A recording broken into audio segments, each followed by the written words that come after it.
The salvage vessel Lucky Star drifted through the restricted sector of space.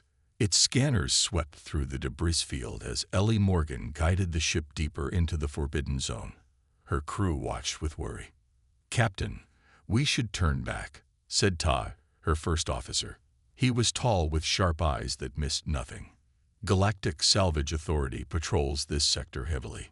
"Just 5 more minutes," Ellie replied. She focused on a strange reading at the edge of their scanner range.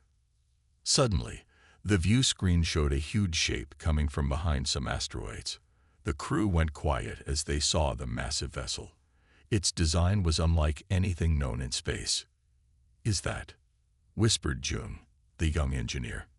His hands shook slightly. "The Phantom," Ellie said softly. This legendary ship had been found over 100 years ago. All attempts to restore it had failed, even by the most advanced beings in the galaxy. The Varaxi, with their quantum computing minds, had said it was technologically incompatible with modern methods. The Luth Consortium tried for decades before giving up, calling it functionally dead. "We should leave," said Hannah, who handled navigation. "That ship is cursed. Everyone knows it." But Ellie moved closer anyway. Her experienced eyes saw details others missed. The unusual shape of what looked like engine housings, the strange curves of the hull that didn't follow normal design rules. When she finally boarded the vessel, despite her crew's protests, Ellie stood in a command center unlike any she had seen before. Quiet consoles lined the walls, covered with a thin layer of space dust. In the center was what looked like a power core, dark and silent, but somehow calling to her human instinct. "This is madness," said Q, the security officer who had reluctantly come with her. "The Varaxi engineers said the power systems don't work with any known technology." Ellie touched a console, feeling something the logical alien species might have missed: potential. "Then maybe it's time for some unknown technology," she answered, her mind made up. "Prepare the Tau cables. We're taking it home." As Q reluctantly followed her orders, Ellie explored more of the massive ship. Each corridor branched into rooms filled with technology that seemed both ancient and advanced. The air felt stale but breathable, suggesting life support systems had once worked here. "Ellie, come in." Tai's voice crackled through her communicator. "We're getting warnings from a patrol vessel. We need to leave now." "Almost done," she replied, turning a corner into what appeared to be the engine room. The space was enormous, with machinery that didn't match any known propulsion system. At its center hung a spherical object, suspended in what looked like frozen energy. Ellie's scanner showed no radiation or danger, so she stepped closer.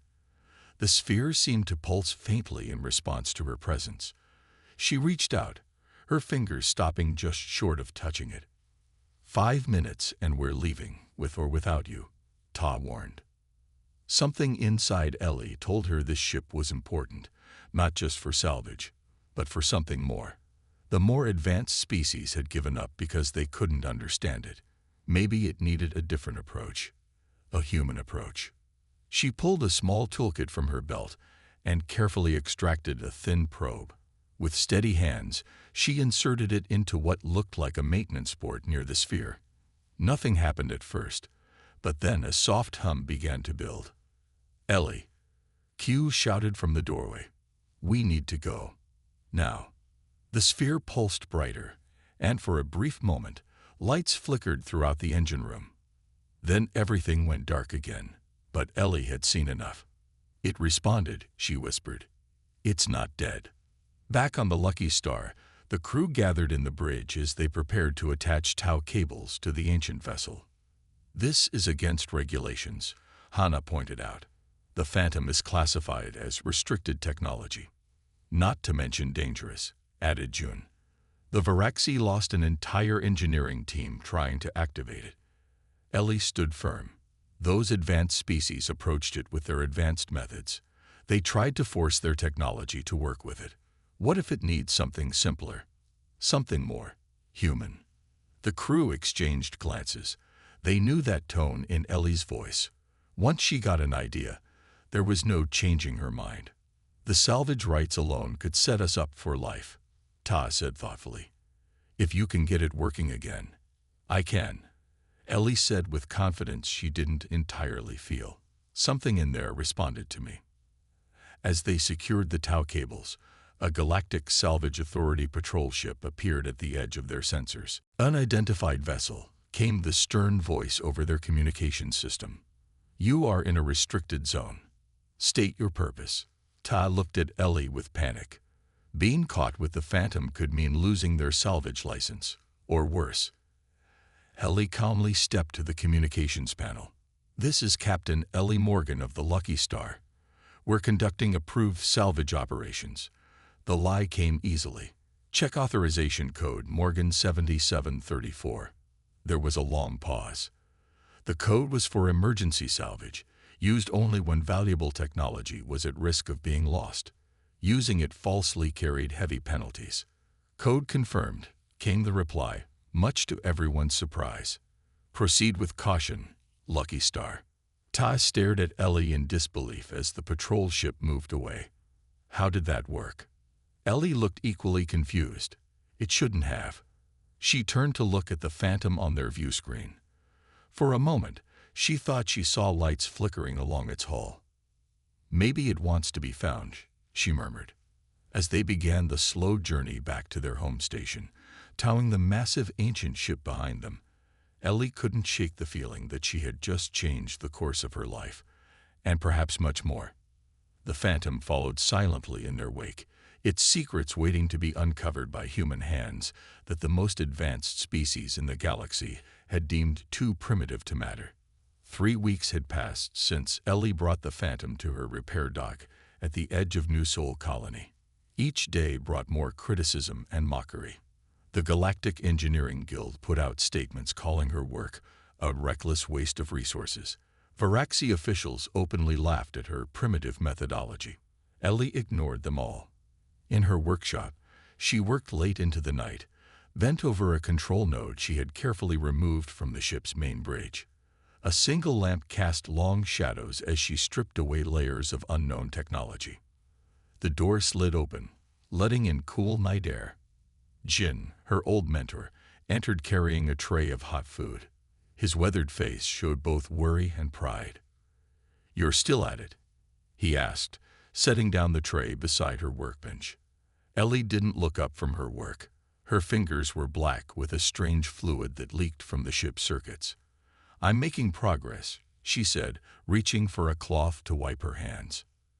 The news feeds say otherwise. The Varaxi chief engineer called it a human exercise in futility. Ellie finally looked up, a small smile playing on her lips. "The ship responds to direct mechanical intervention," she explained. "Not the neural interfaces or quantum manipulators the Varaxi were using." Jin raised an eyebrow. "Meaning?" "Meaning sometimes you need to use a wrench instead of an algorithm," she said, picking up a simple metal tool. "The previous restoration teams were too advanced for their own good." She pointed to a partially disassembled panel. Inside, beneath layers of advanced circuitry, was what looked like simple mechanical switches. They kept trying to interface with the ship's AI directly, but the ship has safeguards, manual backups that bypass the main systems. Jin nodded slowly, then his face grew serious. "The inspector from the Varaxi Engineering Authority arrives tomorrow. They'll shut you down." "Let them try," Ellie said, turning back to her work. The next morning came too soon. Ellie had slept only a few hours on the cot in her workshop. She was washing her face when the proximity alarm beeped. A sleek Varaxi transport ship was landing at her dock. She straightened her work clothes and walked out to meet her visitor. The ramp lowered from the transport, and Inspector Urtek of the Varaxi emerged. His crystalline exoskeleton gleamed in the morning light, refracting into rainbow patterns. The Varaxi were known throughout the galaxy for their technological superiority and logical precision. "Human," he began without introduction, his voice a metallic sound that came from the translator at his throat. "Your permit to house this derelict expires today. The vessel will be..." Ellie cut him off by turning toward the Phantom. "Would you like to see what I've done so far?" The Varaxi's compound eyes shifted, a sign of annoyance at the interruption. "There is nothing to see. Your species lacks the neural capacity to interface with technology of this level. Maybe we don't need to interface the way you think," Ellie said, walking toward the ship's entrance ramp. After a moment's hesitation, Urtek followed. Inside, the ship was transformed from when she had first found it. While still mostly dormant, Ellie had cleared away centuries of space dust. She had organized components, labeled systems, and created hand-drawn diagrams that covered one wall. "This way," she said, leading him toward the bridge. "I've been working on the auxiliary control systems. Human, this is a waste-off." Urtek began, then stopped as they entered the bridge. Ellie walked to a panel she had opened the night before. Inside was a mess of wiring and what looked like primitive mechanical components. "Watch," she said simply. She reached in and turned a small lever. Nothing happened at first. Then, slowly, lights began to flicker across the bridge. Console displays that had been dark for centuries began to glow. A soft hum built throughout the ship as long-dormant systems awakened. The entire bridge was soon bathed in a soft blue light. "Impossible," the Varaxi whispered, his voice modulator struggling with the emotional content of the word. "How did you bypass the quantum encryption layers?" Ellie shrugged. "I didn't. I found the manual override." She pointed to the simple mechanical switch she had uncovered beneath layers of advanced technology. Sometimes the oldest solutions work best. Urtek's crystalline form reflected the blue light as he moved around the bridge, examining the now active consoles. He placed a limb on a control panel, attempting to interface with it as Varaxi typically did with technology. The screen remained unchanged. Ellie walked to the same panel and touched it. Immediately, it responded, showing a stream of data in an unknown language. The inspector tried another console with the same result. When Ellie touched it, the system responded instantly. "The ship," Urtek finally said, his voice quiet. "It seems to prefer you." "Not just me," Ellie explained. "It seems to respond to human biology in general. Yesterday, my assistant Minho was able to activate the life support systems." The Varaxi's compound eyes focused on her with new intensity.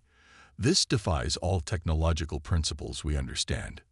"Maybe there are principles you don't understand," Ellie suggested. Urtek stood silently for a long moment. His species was not known for admitting error.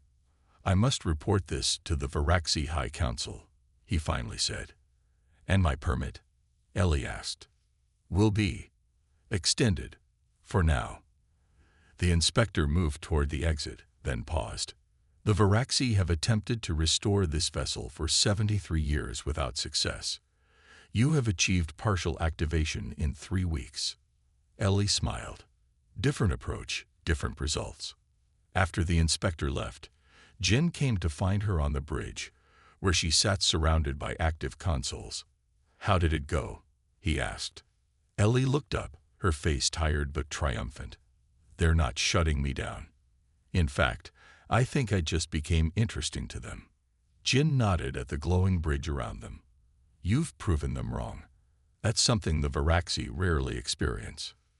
"This is just the beginning," Ellie said, turning to a newly activated screen where symbols scrolled continuously. "The ship is trying to tell us something. Now we just need to figure out what it is." 3 months after her encounter with the Varaxi inspector, Ellie's workshop had changed. No longer working alone, she had gathered a small team of humans. None had impressive credentials by galactic standards, but all shared her practical approach to problems. Sue ran the electrical systems work. She had been a power grid technician on Earth before coming to space. Da handled what seemed to be biological components in the ship's interfaces. He had studied biology, but dropped out to work on farm systems. Minho mapped the ship's layout, while Gia documented everything they discovered. The Phantom sat in the large dock, now partly awakened. Sections of the ship glowed with soft light. Some systems responded to commands. Others remained stubbornly silent. "The galactic news feeds are talking about us again," said Ja one morning as they gathered for their daily meeting. "Good things or bad things?" asked Minnow. "Both. The Varaxi Engineering Council officially calls our progress anomalous but insignificant, but some independent scientists are asking questions about our methods." Ellie smiled. "Let them talk. We have work to do." That day, they focused on the ship's engine room. The massive chamber housed technology, unlike anything known in current galactic science. Energy conduits ran through the walls like veins in a living creature.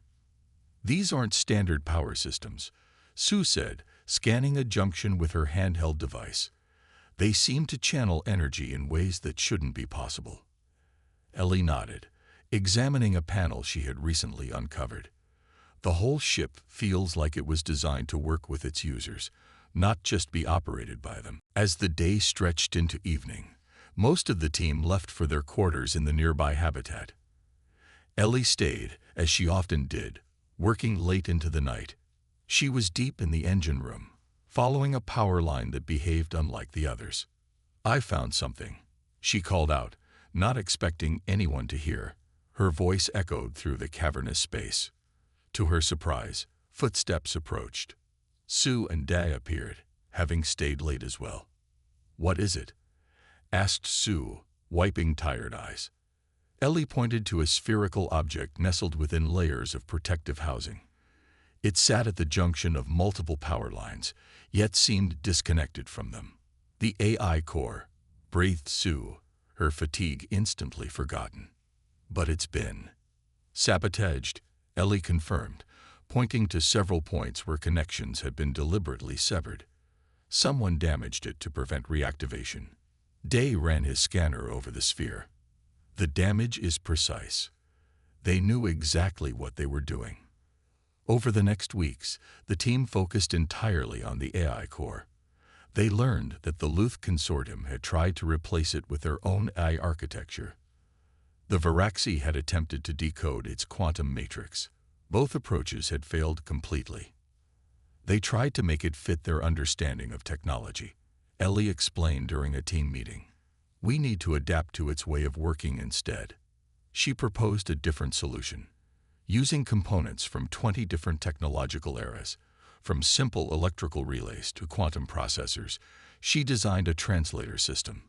It was imperfect and inefficient, but flexible enough to try different approaches. "This goes against every principle of advanced engineering," Sue said, looking at the hodgepodge of technology they had assembled. "Exactly," Ellie replied with a smile. "That's why it might work." After days of calibration, they were ready to test their interface. The team gathered in the engine room, their faces showing a mixture of hope and doubt. "Here goes nothing," Ellie said, connecting the final circuit. At first, nothing happened. Then, slowly, the ship's lights began to pulse in a rhythm that felt almost like breathing. The sphere at the center of the AI core glowed softly. The makeshift display they had connected flickered to life. Ellie leaned forward. "Hello," she ventured. For a long moment, nothing happened. Then text began to scroll across the screen. "ID inted IHE. So on FI medi. Human in URL pati earn. Rectiogenized. Creative solution protocols engaged." The team exchanged looks of amazement. "It recognizes us as human," whispered Jia. "But how? No one knew humans when this ship was built." Day stepped forward. "Who built you?" he asked the ship. The reply came immediately. "The Wanderers built this vessel as a bridge between worlds. Logici alone cannot restore me. Intuition is required." "The Wanderers," repeated Sue. "I've never heard of them in any galactic history." "They must predate current civilization," said Minnow. "Perhaps by thousands of years." Ellie studied the text, thinking carefully. The other species failed because they were too advanced. She asked the ship. The response scrolled across the screen. They failed because they so teachon. UCCED because UEMBRACED imperification. The Wanderers valued adaptability above all. Adaptability, Ellie said softly, not rigid perfection. The ship's lights pulsed again, seeming to confirm her understanding. Can you tell us more about your purpose? Ellie asked. I was curated to find those who balance technology with intuition. The Wanderers VLIVDTAS balance essential for survival. Sue looked confused, but the Varaxi and other advanced species have survived for thousands of years with their logical approach. Survived, not thrived. The Wanderers so if they were there. The implications of this statement hung in the air. Had an ancient species predicted that pure logic would lead to stagnation? Had they built this ship as some kind of test? Can we restore you fully? Ellie asked. Restoration has begun. Your methods aligned YK in my design parameters. Continue. In the days that followed, more of the ship's systems came online. The AI core, though still damaged, began to guide them through the restoration process. It responded best to Ellie, but would communicate with any human who approached problems with creativity rather than rigid methodology. Word of their success spread quickly. Requests for visits and information poured in from across the galaxy. The Varaxi High Council demanded regular reports. The Luth Consortium offered substantial payment for exclusive access. Ellie refused them all. The ship chose humans for a reason, she told her team. We need to understand why before we invite others in. As they worked, the ship revealed more of its secrets. Its technology was not simply advanced, it was fundamentally different, designed to evolve and adapt rather than maintain perfect efficiency. It's almost like it was waiting. Day said one evening as they reviewed their progress, waiting for a species that thinks like we do. Ellie nodded, watching the lights pulse through the ship like a heartbeat. The question is, waiting for what? News of the Phantom's revival spread across the galaxy like wildfire. The story was too incredible to ignore. A human mechanic with outdated methods had succeeded where the most advanced civilizations had failed. Within days, ships began arriving in orbit around New Seoul Colony. Observers, scientists, and skeptics from a dozen different species. Ellie watched from her workshop window as another sleek vessel descended toward the landing pad. This one bore the crystalline insignia of the Varaxi High Council. They've sent their big guns this time, said Sue, standing beside her. That's a diplomatic vessel. Ellie nodded. Was bound to happen. Get the others. Let's give them a proper welcome. The human team gathered at the entrance to the dock as the Varaxi ship landed. The ramp extended, and from it emerged a delegation led by a figure whose crystalline exoskeleton was more elaborate than any they had seen before. Grand Architect Min, whispered Da, head of the Varaxi Engineering Council. The Varaxi approached with measured steps.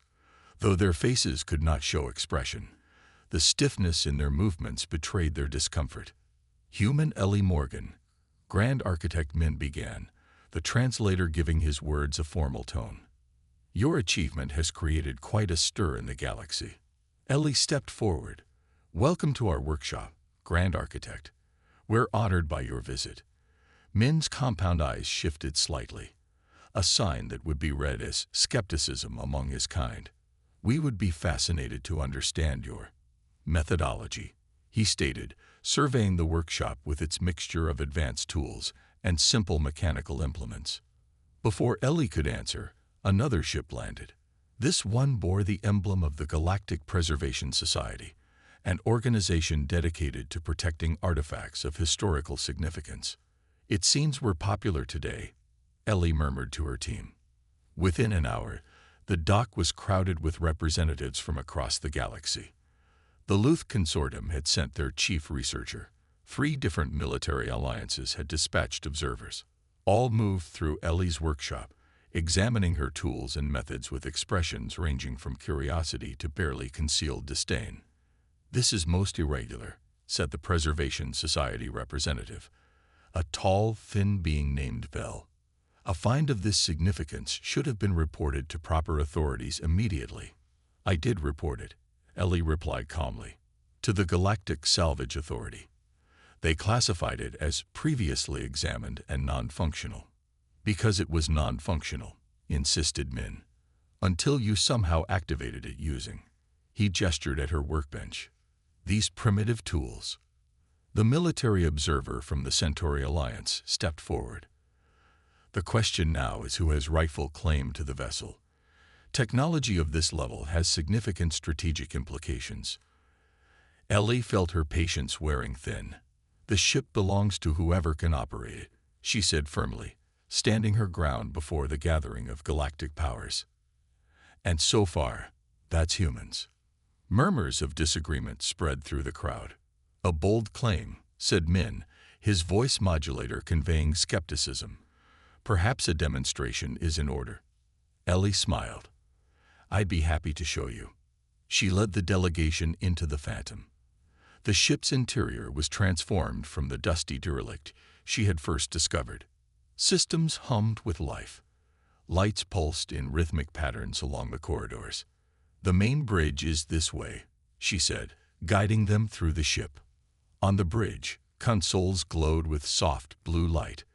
Displays showed information in both the unknown original language and translated text that Ellie's team had programmed. "Impressive restoration," admitted the Luth researcher. "But any species could operate a ship once it's functioning." "Let's test that theory," Ellie suggested. She turned to Min. "Grand Architect, would you try to access the navigation system on that console?" Min stepped forward confidently. The Varaxi were known throughout the galaxy for their ability to interface with any technology. He placed his crystalline appendage on the console. Nothing happened. Min tried again, this time extending neural filaments from his exoskeleton, the advanced interface the Varaxi used for complex systems. The console remained dark and unresponsive. "Now watch," said Ellie. She stepped to the same console and placed her hand on it. Immediately, the system came to life. A star map appeared, showing nearby systems and possible routes. "Try another," she suggested to the gathered representatives. One by one, they approached different stations on the bridge. The Luth researcher attempted to access communications. The Preservation Society representative tried environmental controls. The military observers tested what appeared to be defensive systems. None of the consoles responded to them. Then Ellie's human team demonstrated. Sue activated the power distribution system with a touch. Dad brought up biological readings from throughout the ship. Minho accessed the vessel's structural integrity field. The gathered representatives watched in stunned silence. "This is unprecedented," admitted Min reluctantly, his voice modulator struggling to convey the proper tone. "Your species possesses something we do not." "It's not about technological advancement," Ellie explained. "The ship was designed to respond to specific neural patterns, patterns that humans happen to match." As if to confirm her words, the main view screen activated. Text appeared. "Final activation, requires balance between technological understanding and emotional intelligence. Human parameters MATHCREATR specifications." The message remained displayed for all to see. The implications were enormous. An ancient, advanced civilization had created a ship that would only fully function for humans, a species that hadn't even achieved space travel when the other galactic powers found the vessel. "The Wanderers built this ship as a test," Ellie continued. "They valued balance, the ability to use technology while maintaining intuition and creativity." "Impossible," said one of the military observers. "No one could predict the evolution of a species they had never encountered." "Unless they weren't predicting," suggested Da. "Unless they were shaping." A hush fell over the gathered representatives as they considered this possibility. Are you suggesting, Min asked slowly, that these wanderers somehow influenced human development? I'm suggesting, Ellie replied, that the galaxy might be more connected than we thought, and that humans might have more to offer than you've given us credit for. As the implications of her words sank in, the ship's lights pulsed once more, almost like approval. 6 months after finding the Phantom, the day of the ship's official launch arrived. New Sol Colony was filled with visitors from across the galaxy. Ships from 20 different species hung in orbit, their lights visible even in the daytime sky. At the center of attention was the Phantom itself, now fully restored. Its hull gleamed with a soft, pearlescent glow that seemed to shift colors as you watched. The strange, organic curves of its design stood out among the more angular vessels in the spaceport. Ellie woke early that morning, too excited to sleep. She dressed in a simple uniform her team had designed. Practical work clothes with a small patch showing Earth alongside a symbol they had found throughout the Phantom's database, the Wanderer's Mark. "Ready for the big day?" asked Sue when they met at the entrance to the dock. "As ready as I'll ever be," Ellie replied. Together, they walked through the ship's corridors one last time as a private vessel. Tomorrow, the Phantom would officially join the Galactic Registry as humanity's flagship. On the bridge, the rest of the crew was already preparing for the launch ceremony. Day was checking the communication systems. Minho ran final diagnostics on the navigation controls. Jia coordinated with the colony's traffic control. "All systems green," reported Minho with a grin. "She's ready to fly." At noon, the official delegation arrived. Representatives from the Galactic Council filed onto the bridge. Most were species who had initially dismissed human potential. Now they came as witnesses to what many were calling the most significant discovery in centuries. Grand Architect Min of the Varaxi led the delegation. Beside him stood Inspector Urtek, who had returned as an official Varaxi ambassador. Representatives from the Luth Consortium, the Preservation Society, and a dozen other major powers followed. "The bridge is more impressive than the recordings showed," said Min, looking around at the now gleaming control center. "It's come a long way," Ellie agreed, remembering the dust-covered ruins she had first discovered. When everyone was assembled, Ellie stepped to the center of the bridge. Transmission arrays broadcast her image to watching audiences across the galaxy. "The Phantom was never meant to be a weapon or a trophy," she explained to the assembled dignitaries.